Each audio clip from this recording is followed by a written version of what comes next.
Iya. Demikian juga. Mantap. Terima kasih ya yang berikut ya. Ya, kita akan mulai pelajaran kita pada pagi hari ini.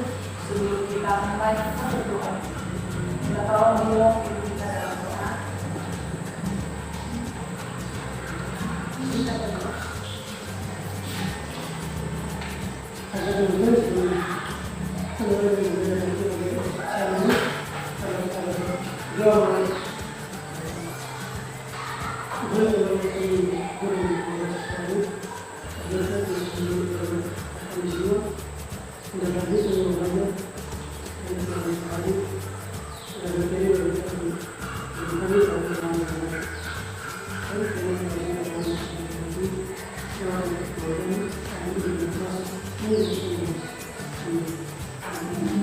Terima kasih Dion, silakan duduk. Hari ini siapa yang tidak hadir? Silvi. Silvi apa? Saya tadi. Tapi sebelum kita mulai, kita menyanyi dulu. Silakan berdiri. Kita menyanyi lagu nasional kita ya. Pasti tahu semua lagu. Suaranya besar ya? Ya. Oke. Mas belajar lagu nasional.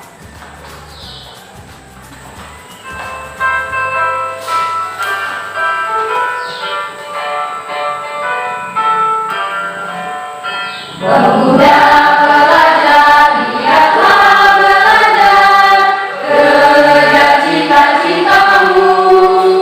Tak kenal rintangan, tetap terus maju, berjuang sekuat tenaga. Ingatlah selalu akan wajibanmu, tetap insaf dan sadar.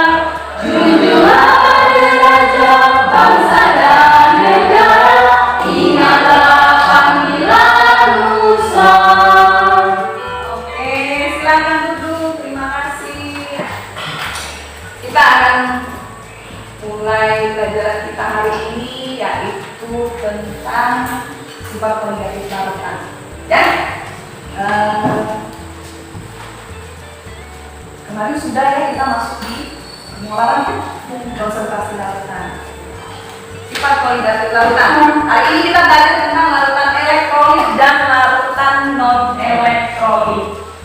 Ya, oke. Dengan tujuan pembelajaran menjelaskan sifat kualitatif larutan elektrolit dan larutan non elektrolit dengan benar. Yang kedua, membagikan sifat kualitatif larutan elektrolit dan larutan non elektrolit dengan tepat. Kemudian yang ketiga, menghitung penurunan tekanan uap larutan elektrolit dan non elektrolit dengan benar. Yang keempat, menghitung kenaikan titik di larutan elektrolit dan larutan non elektrolit dengan benar. Ya?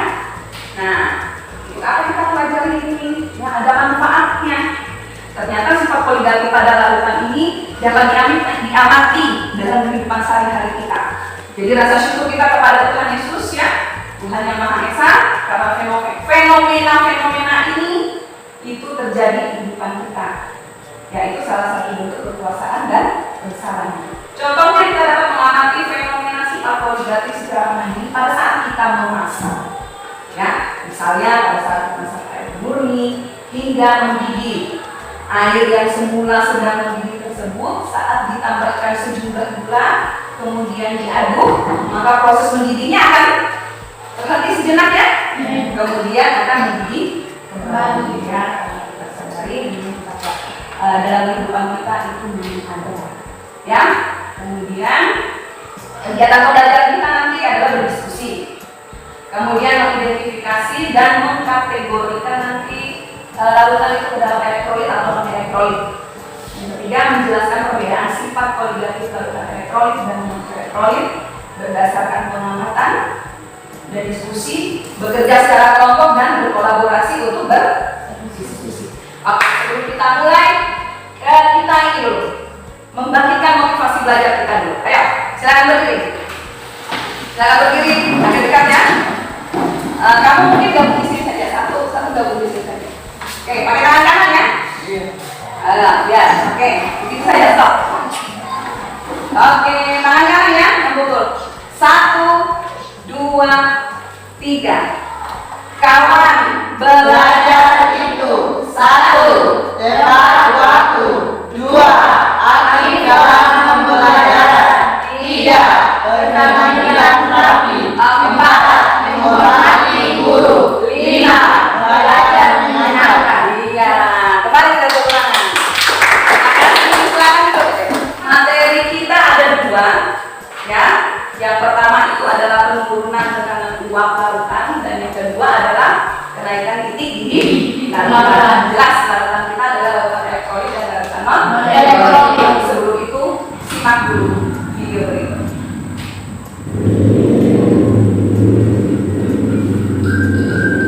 Dengar ya?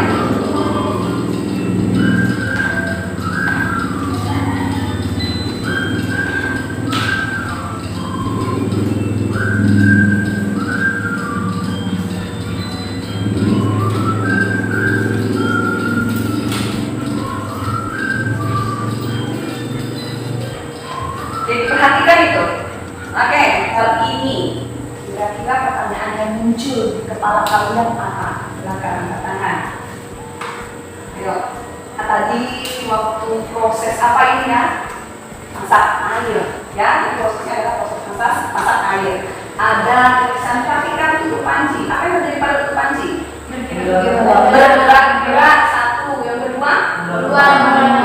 Nah, mengapa tutup panci bergerak pada saat air sudah mendidih? Mengapa? Nah, itu nanti akan menjawab pada saat kita belajar saat ini, ya. Oke, kita tes sebentar ya. Nah, ini namanya pretest. Ini untuk mengukur kemampuan awal kalian tentang pelajaran kita ini, ya. Semampunya saja, ya. Oke, silakan jalani ya, jangan beda sama ya. Silakan jangan lupa tulis nama, tulis di situ saja. Oke, waktunya 10 menit. Jangan lihat buku dulu. Semampunya saja.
Sudah?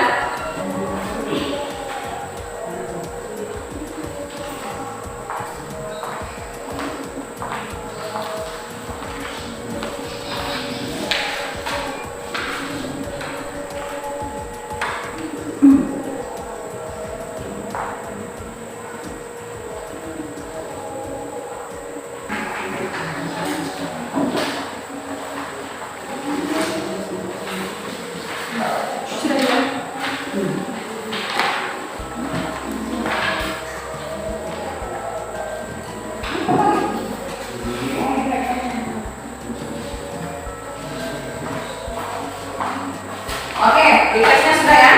Ya. Ya, kita ke materi. Kita ke materi.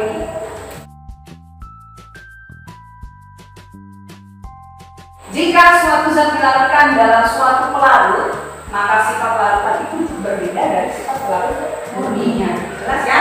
Berbeda. Banyaknya partikel dalam larutan itu ditentukan oleh konsentrasi larutan dan sifat larutan itu sendiri.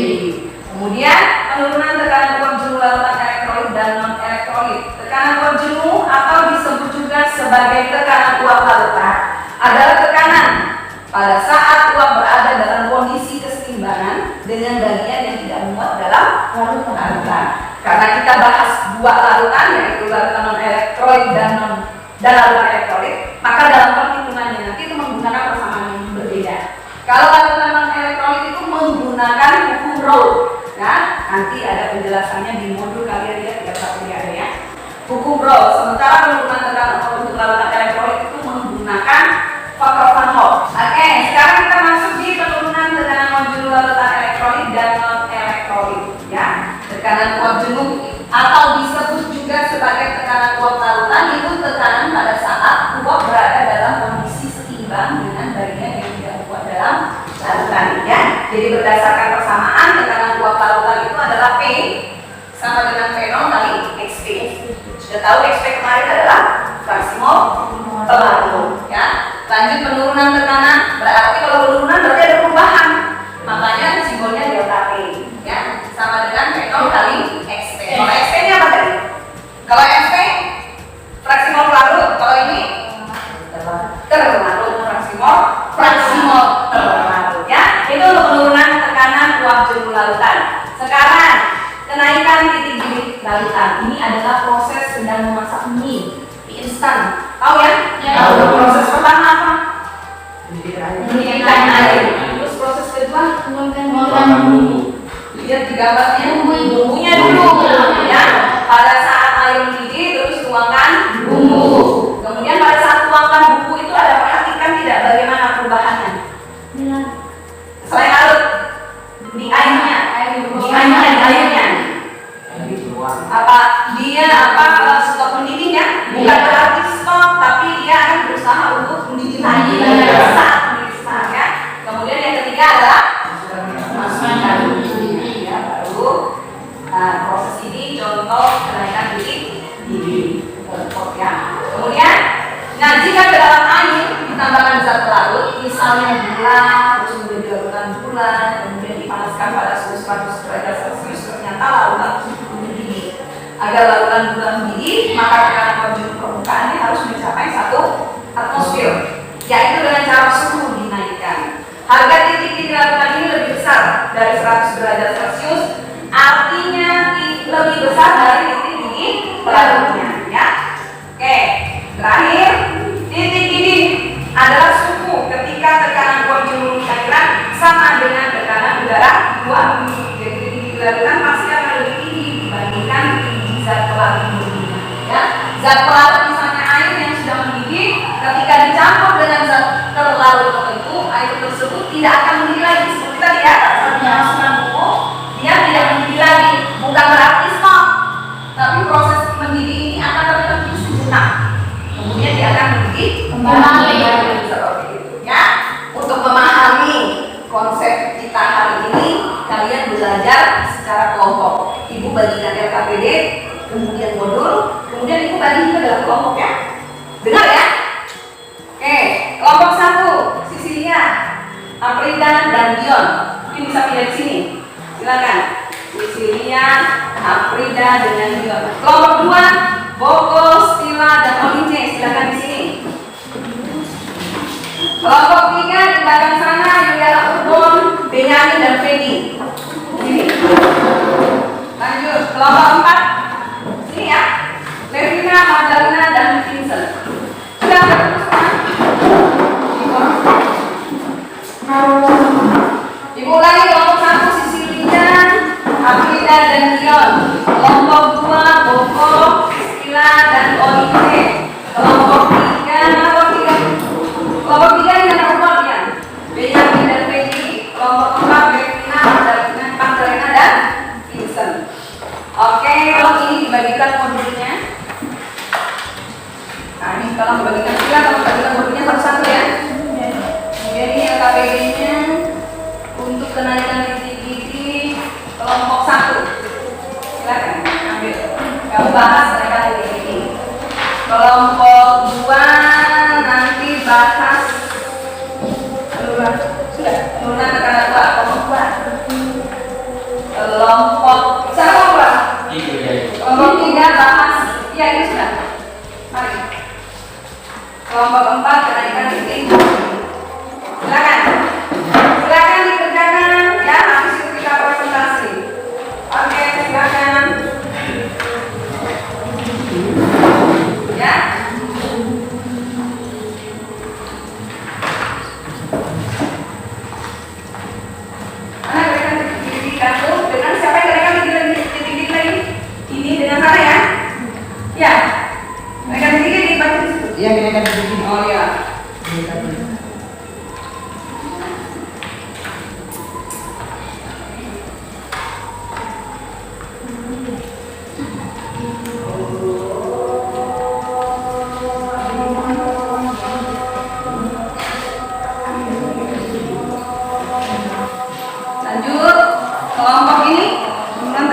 tulis nama kelompoknya, jangan lupa ya.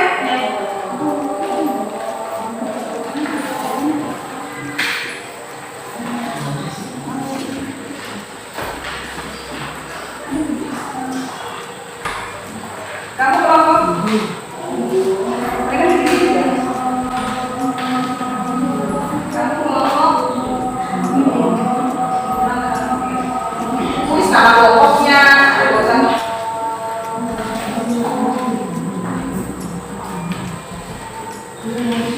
Ini pertanyaannya di situ ada itu. Ya. Nih. Terus siapa? Olinceng ya. Olinceng dengan Bokoin. Diskusi kerjasamanya kesimpulannya nanti.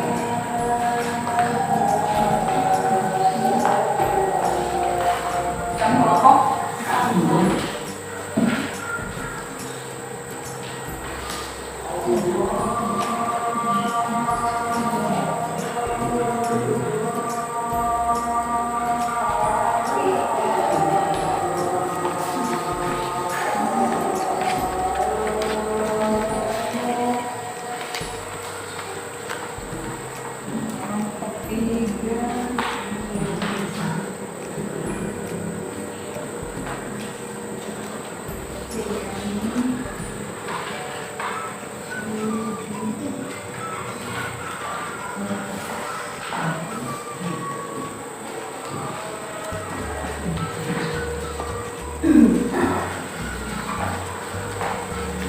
Kelompok Vincent sudah? Ada yang ditanya tidak?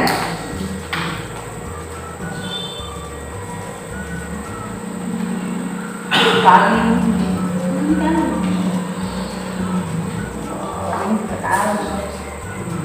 oh, ini ada kalinya. Aku pikir X. Sudah, kamu nggak?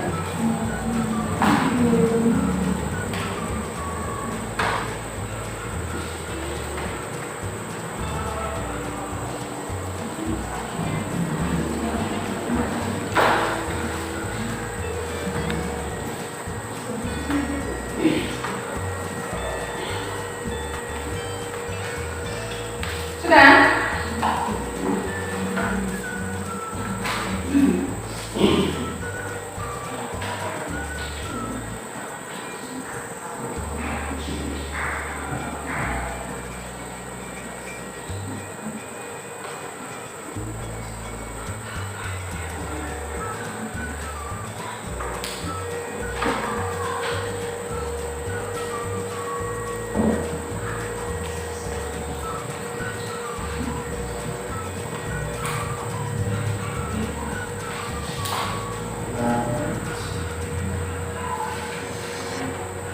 Kalau sudah, kita presentasi. Nomor 1 sudah? Sudah. Kalau kedua? Oh, kita sedikit. Nomor 3 sudah belum? Belum, sekitarnya ya. 4 sudah? Sudah. Oh, sudah.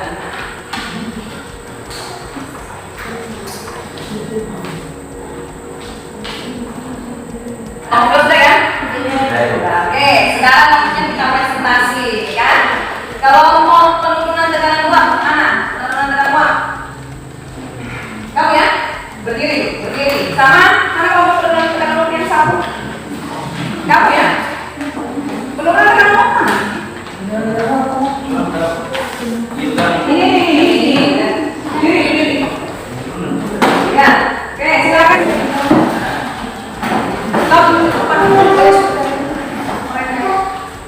Mari berdiri sini deh. Siap. Ayo, silakan baca dulu.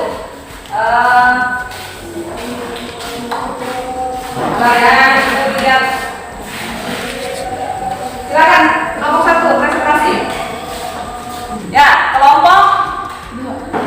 Ya, akan presentasi tentang penurunan tekanan uap. Silakan. Ini pertanyaannya mereka yang tahu. Mengapa delta P tertinggi pada larutan BaOH 2 kali pada larutan 8? Jadi pada larutan 8. Yang kedua, mengapa delta P terendah pada larutan sukrosa pada larutan 1? Ya. Menurut kelompok 1, kelompok 3, Iya. larutan delta P tertinggi itu mengapa di DAOH 2 kali? Ya, kenapa dia memiliki delta P-nya tinggi? Sementara delta P terendah itu adanya di sukrosa. Itu pertanyaan dia itu mengapa? Ya, coba jawab di nomor. Ada pertanyaan 2. Oke. Delta B larutan BaOH 2 kali adalah yang tertinggi karena BaOH 2 kali merupakan larutan elektrolit. BaOH 2 kali akan mengalami reaksi ionisasi BaO2 kali menjadi Ba2 plus tambah 2 kami partikel di dalam larutan sehingga partikel bergerak bebas dan menghalangi larutan melakukan penguapan. Tidak menghalangi. Iya. Ya. Oke, jadi nomor 3. Berdasarkan tabel di atas, jawablah pertanyaan-pertanyaan berikut.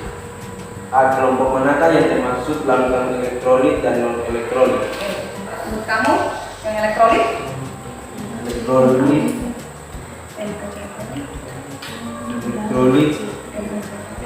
NaCl dan BaO2 kali. Non elektrolit adalah sukrosa dan etanol. Oke, sip. Kita boleh tepuk tangan. Silakan dulu. Lanjut. Penurunan tekanan uap yang lanjutnya siapa? Mari berdiri di depan. Mari. Baca yang nomor 3. Oke, berdiri. Berdasarkan tabel di atas, jawablah pertanyaan-pertanyaan berikut. A. Kelompok mana yang termasuk larutan elektrolit dan non-elektrolit? Elektrolit NaCl dan BaOH 2 kali. Terus Non-elektrolit sukrosa dan etanol. etanol. Ya, oke. Lanjut. Pertanyaan berikut. Pada setiap larutan yang sama, apakah penurunan tekanan uap juga sama atau berbeda? Tidak. Jawab. Tidak berdasarkan tabel terlihat bahwa pada larutan yang sama reaksi molnya berbeda. Hitungan ya. Sabar ini lagi tidak sabar. Mungkin tulisin. Tulis nak 1. Jawaban nomor 1 di bawah tulis muat ya. Muat ya, nomor 1 nomor saja. Dihapus dulu bapak tulis. Silakan.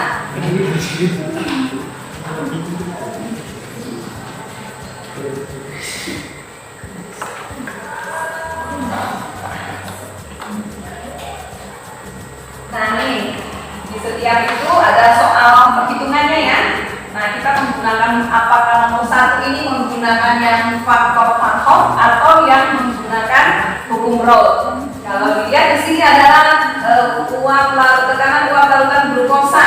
Kalau glukosa itu larutan non elektrolit atau elektrolit? Non elektrolit. Kalau non elektrolit berarti menggunakan Van Hoff atau hukum Raoult? Hukum Raoult ya? Iya.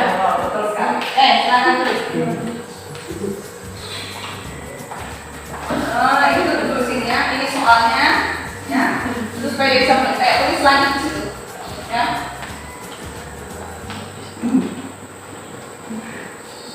Dipelajari ya, karena nanti ada post testnya lagi, ada ujian akhirnya lagi, tes akhirnya. Ya, diingat.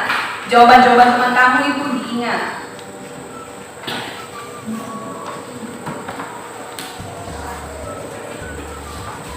Sudah, sekat dulu biar saya terus cepat. Oke, sudah? Sudah. Oke, sip. Silakan, oke, kita perhatikan. Glukosa tadi adalah non elektrolit ya. Berarti kita menggunakan hukum Raoult. Ya, kalau hukum Raoult berarti tidak ada kali I-nya ya. Oke, R ini salahnya di sini ya. Ini R-nya kecil. Ya, R-nya harus kecil. Terus glukosa ini C6, H12O6, MR-nya 180. massa glukosa 50 gram, massa air 250 gram, ml air 18. Ini benar atau salah? Salah. Seharusnya R kecil ya. P0 23,8. Yang ditanya P. Berarti yang ditanya adalah tekanan uap larutan ya. Oke. P0 P sama dengan P0 kali XP. P0 itu tekanan uap larutan murni. Dalam hal ini pelarut kita adalah air. Jadi dikalikan dengan fraksi mol pelarut. Fraksi mol dia sudah cari, mol pelarut dan mol pelarutnya sudah dicari, tinggal masukkan. Jadi didapat 23,086 atmosfer. Betul ya? Iya. Oke, silakan dulu kita.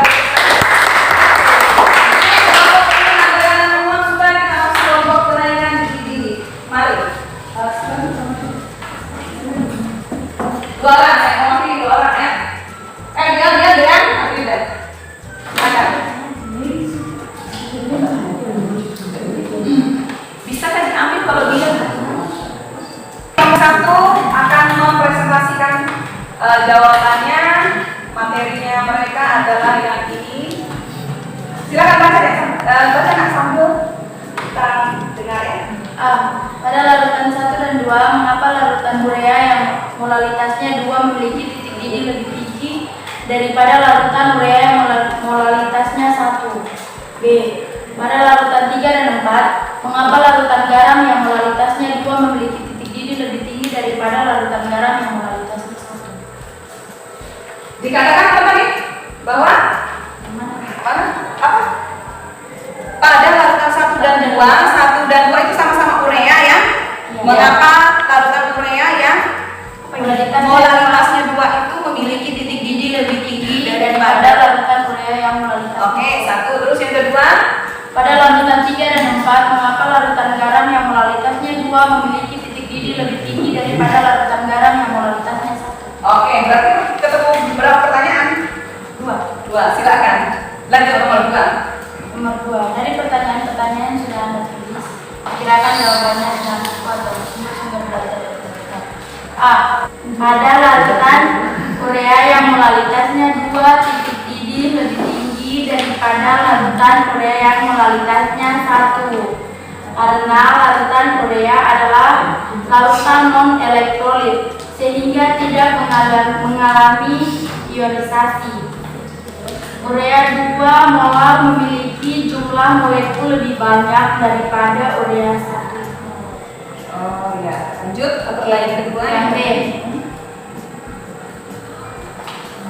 Larutan garam adalah larutan yang bersifat elektrolit sehingga apabila dilarutkan dalam air akan mengalami ionisasi, mengakibatkan jumlah partikel semakin banyak. Oke, sudah nomor 1. Oke, kita beri tepuk tangan. Lanjut. Saya akan dulu ya, saya hapus dulu.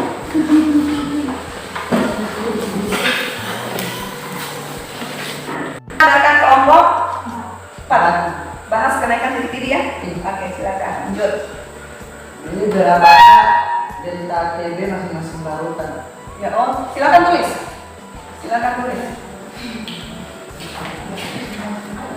Jadi berapakah delta TB masing-masing larutan ya? Jadi kelompoknya dia mencari delta TB dari setiap larutan ini.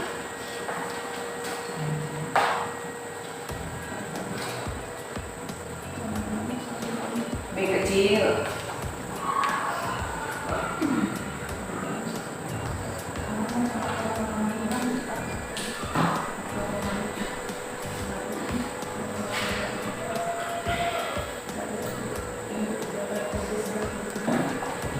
Ini dong, susun bawah saja.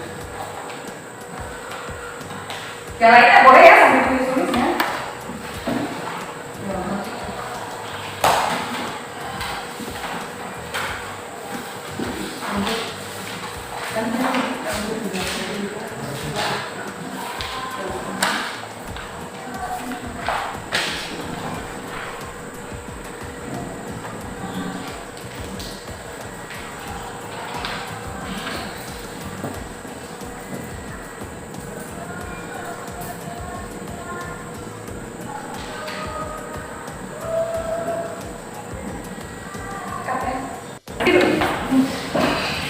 Ya, kelompok 3 mencoba menjawab berapa delta TB masing-masing larutan. Jadi yang ini kita cari delta TB-nya masing-masing ya.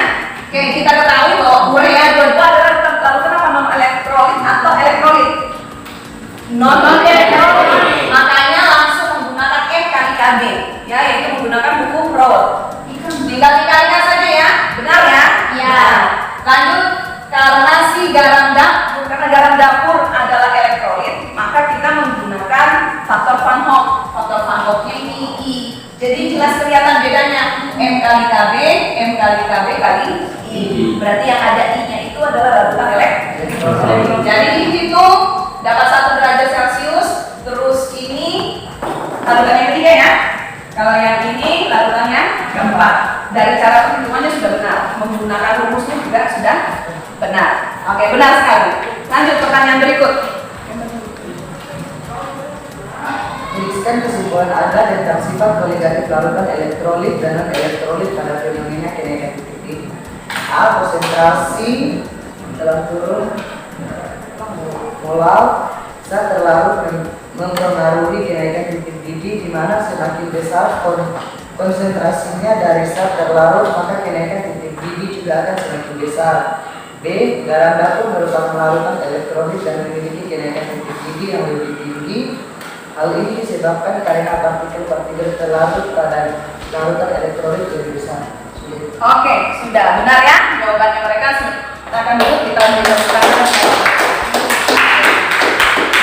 Ya, jadi benar sekali bahwa kalau larutan non elektrolit tidak terjadi reaksi ionisasi, tetapi kalau dalam larutan elektrolit itu terjadi reaksi ionisasi yang mengakibatkan partikel-partikel dalam larutan itu semakin banyak. Karena dia semakin banyak, maka kenaikan titik didihnya, penurunan tekanan uap jenuh larutannya juga berpengaruh, ya, akan mempengaruhi semuanya. Ya, berikut lanjut ke semua.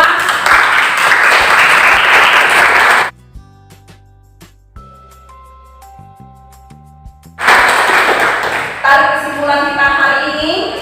Coba ulang kita hari ini. Silakan di sana. Kesimpulan baca. Misalnya dengan uap larutan berbanding dengan fraksi pelarut. Besarnya penurunan tekanan uap delta P berbanding lurus dengan fraksi mol besar pelarut. Oke. Besarnya yang pertama. Besarnya tekanan uap larutan berbanding dengan fraksi mol pelarut. Jadi ingat itu kita semua melibatkan fraksi mol yang tadi yang di penurunan tekanan uap toh. Sekarang kelompok kamu terakhir ini kan? Iya. Tarik kesimpulan kita hari ini. Konsentrasi dalam kurung molar zat larut mempengaruhi kenaikan titik didih, di mana semakin besar konsentrasi dari zat terlarut maka kenaikan titik didih juga akan semakin besar. B. Garam dapur merupakan larutan elektrolit dan memiliki kenaikan titik didih yang lebih tinggi. Hal ini disebabkan karena partikel-partikel terlarut pada larutan elektrolit lebih besar. Ya, jadi kenaikan titik didih itu terjadi karena adanya partikel. Larutannya, kalau larutan elektrolit berarti terjadi ionisasi. Karena terjadi ionisasi, maka partikel-partikel di dalam larutan akan semakin bertambah. Kalau larutan non elektrolit berarti tidak terjadi reaksi ionisasi ya. Jadi dua itu yang menjadi inti penjelasan materi kita hari ini. Ya, kita evaluasi akhir. Tadi ada tes awal, berarti ada tes akhir. Silakan. Jangan lupa mana? Nama pribadi. Silakan kerjakan. Silakan kerjakan begitu ya. 3. Silakan kerjakan. Waktu.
Sudah?